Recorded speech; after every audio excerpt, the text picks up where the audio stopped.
this needs no introduction. And for the ones that haven't seen it before, I guess it just seems like a crazy, what is this? But if you look at the sport now, we're dealing with sexy-com standard. And there arguably isn't any sexier than a grown man in a diaper. So casting these guys, we realized that it's either Japan or it's LA, because LA is the only other place where they have a league. If they knew that they were supposed to be sexy, playing it sexy would make it everything but sexy. So in this case, we just let them be who they were, and their instructions were quite simple. You will wash your car to your best ability. I guess the only thing that was very deliberate was the towel snap, and that had to be there. The older couple that reacts in absolute horror during our casting, they got it. Everything was great, but on the day of the shoot, nothing worked. In despair, realizing that, oh my goodness, I can't do take number 28 in a day that's already short, I just went for it and I screamed. I started screaming and yelling and saying weird things in my own language, and been using that trick a few times. You can have as many creatives, directors, creative directors, copywriters, art directors, and it doesn't matter, because it all stops if you haven't got a client who gets it. Bravery is a rare quality. And here it just happened to be in the right places. So for that reason, it's special. Evergood, it has to be part of this. I know it sounds crazy, but the majority of the sport was done with a 6-man crew. We had a budget which wasn't miraculously big on any standard, but because of how we set it up, we made it possible to shoot for 16 days and have a 17-day edit. It also happened to involve one of my best friends, which allowed us to be a little bit more fluid.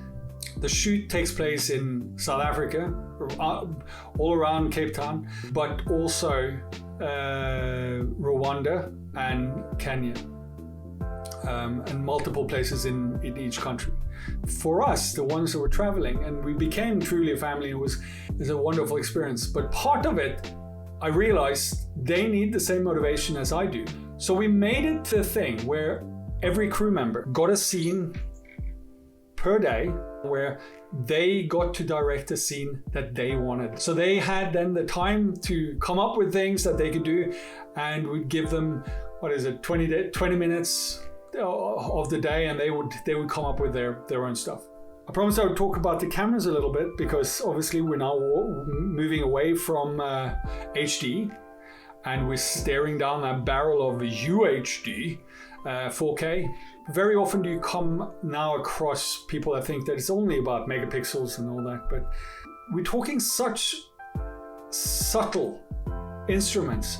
We're not hammering the audience over the head, but we're giving them something that creates a curiosity.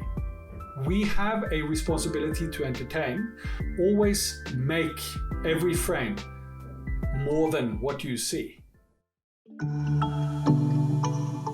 We set out, or lucky enough to set out and try do something that hadn't been done before. But in this case, it probably was a little bit like that, because we had the 3 biggest post houses, the Mill, Frame Store, and MPC. They all turned us down, said it couldn't be done. This idea that I had of letting a Steadicam guy, outrageous, let him do it. No, simply not possible. Me, on the other hand, I'd grown up with this guy called Knut Pedersen, Steadicam guy, and I until maybe a year after that too, because I shot with him mostly, I thought all Steadicam guys were like him. I would just let him go at his natural pace, let him do his natural pace. And then I would set the in and out points according to, I would shorten the distance, because we would have to time each shot by the second. The edit on a piece like that took us, I think it took us less than half an hour to put the spot together. So that's a testament to the mechanics, kind of the puzzle idea.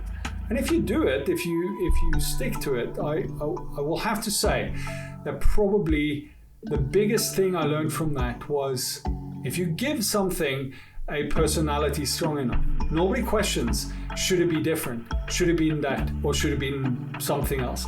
And the whole theory, and this is something that has become very much part of how I do my stuff, let the camera be a consequence of the action, not the other way around. Second aspect of this was the kid, the 12-year-old kid.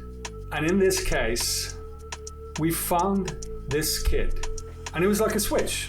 When he came on and we tested him on the casting, we all sat there and go, whoa, what on earth happened here? What happened with this kid? It was like, some people just get it. IKEA divorce dad.